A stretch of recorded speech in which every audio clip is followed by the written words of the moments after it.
And at this point, there is not an answer, and they're not rejecting it, nor are they approving it.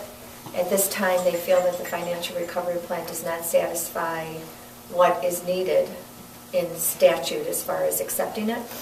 The statute says that 3 parts have to be looked at. First, the recovery plan should specify the actions to A, eliminate all fiscal emergency conditions, B, eliminate the deficits in all deficit funds, next, balance the budget, and finally, how would you avoid any fiscal emergency conditions in the future? They feel that the financial recovery plan does not satisfy all parts of that, so they are requesting additional information before they make a final decision. Again, they didn't reject it, they didn't approve it, but they want additional 4 things from you. And Julie, I'll put these in writing so that we're like totally on the same page. The first one is, what specifically are you considering to correct the continued expenditure? And I think your inside millage, would be your response. So maybe even include the PowerPoint and your rationale. And if there are any other actions that you're considering, that would be part 1.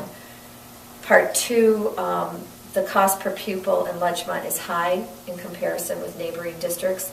They'd like to see an analysis of exactly why is your cost per pupil higher. And again, it's not a judgment, it's just factual. I mean, there could be really good reasons, but they'd like to see why there's a difference. Next, there's still a concern about the contracts with the Geauga ESC. They would like you to issue a RFP, or request for proposals. They'd like to see that done by February 15th to determine that if you went with another ESC or another outside provider, could savings be realized? And finally, they'd like to see your feasibility study, which Julie, you already talked about. If you close the high school, what kind of savings would you be able to realize? They'd like that proposal to include number of classrooms available, staff and student per building, and possible savings, I guess, related to operating the building, whether it be utilities or whatever. So we would like all that information by February 15th. I will again put that in writing to you so that we don't have any miscommunication.